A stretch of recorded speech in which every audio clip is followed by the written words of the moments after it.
মুখের লড়াই নয়, এবার মাঠের লড়াই দেখা যাবে ভারত বাংলাদেশকে। সেখানে এই মাসে মুখোমুখি লড়াই মাঠে নামছে দুই দল, যে লড়াইয়ে এবার ভারতকে জবাব দিতে চাইবে বাংলাদেশ। আর সেখানে বিশ্বকাপের শুরুটা ভারত বধ দিয়েই শুরু করতে চাইবে টাইগাররা। সব মিলে এই মাসে অনুষ্ঠিতব্য ভারত বাংলাদেশ লড়াই নিয়ে থাকছে প্রতিবেদন। বেশ কয়েকদিন ধরেই ক্রিকেট পাড়ার উত্তেজনা বাংলাদেশ ভারত ইস্যু।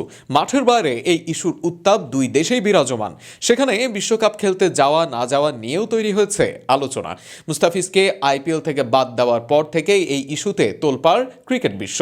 তবে মাঠের বাইরে নয়, এবার মাঠের ক্রিকেটে দেখা যাবে দুই দলের লড়াই। সেই লড়াই আবার দেখা যাবে এই মাসেই। এমনকি বিশ্বকাপের মঞ্চে নামবে দুই দল। জিম্বাবুয়ের মাঠে দেখা যাবে এই দুই দলের লড়াই। এই মাসেই শুরু হবে যুব বিশ্বকাপ আসরের দুই সাবেক চ্যাম্পিয়ন দল মাঠে নামবে এই মাসের 17 জানুয়ারি। সেখানে আসরের নিজেদের প্রথম ম্যাচে মুখোমুখি হবে ভারত ও বাংলাদেশ। এই দুই দল ছাড়াও গ্রুপে আছে নিউজিল্যান্ড ও আমেরিকা। অনূর্ধ্ব 19 বিশ্বকাপে গ্রুপ বিতে আছে এই চার দল।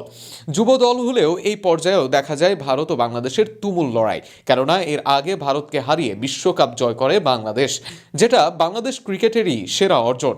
এর আগে দুইবার এশিয়া কাপ শিরোপা পায় বাংলাদেশ, দুইবারই তারা ভারতকে পরাস্ত করে নকআউটে। একবার ফাইনালে হারিয়ে দেয় সরাসরি, আরেকবার হারায় সেমির মঞ্চে। এই পর্যায়ে ভারত ও বাংলাদেশ অনেকটা কাছাকাছি মানের দল, তাই দারুণ প্রতিদ্বন্দ্বিতার আশা দেখছেন দর্শকরা। আসরে দুই দলই নামবে শিরোপার লড়াই। 2020 বিশ্বকাপে শিরোপা পেলেও পরের দুই আসরে খালি হাতে যেতে হয় বাংলাদেশকে। অপরদিকে আসরের সর্বোচ্চ চ্যাম্পিয়ন ভারত গত কয়েক আসর ধরে একটা আসর বাদ রেখে শিরোপা পাচ্ছে পরের আসরে। তাই এক আসর পর আবারও 2026 সালে ভারতের শিরোপার দিকে নজর দর্শকদের। তবে এবারের বাংলাদেশ দলও প্রস্তুত। দলের তারকারা আছেন ফর্মে, দলের সব ইউনিটই বেশ ধারাবাহিক। তাই শুরুর ম্যাচে ভারতকে উড়িয়ে দিতেই নামবে তারা। দুই দলের লড়াই দেখা যাবে এই মাসের 17 তারিখ। জানুয়ারির 17 তারিখ জিম্বাবুয়ের বুলাওয়ে শহরে বাংলাদেশ সময় 1:30 মাঠে নামবে দুই দল। বর্তমান পরিস্থিতিতে এই দুই দলের লড়াই শুধু দুই দেশ নয়, এই দুইয়ের লড়াইয়ের দিকে চেয়ে থাকবে ক্রিকেট বিশ্ব। আর সেখানেই ভারতকে উচিত জবাব দিতে চাইবে বাংলাদেশ দল।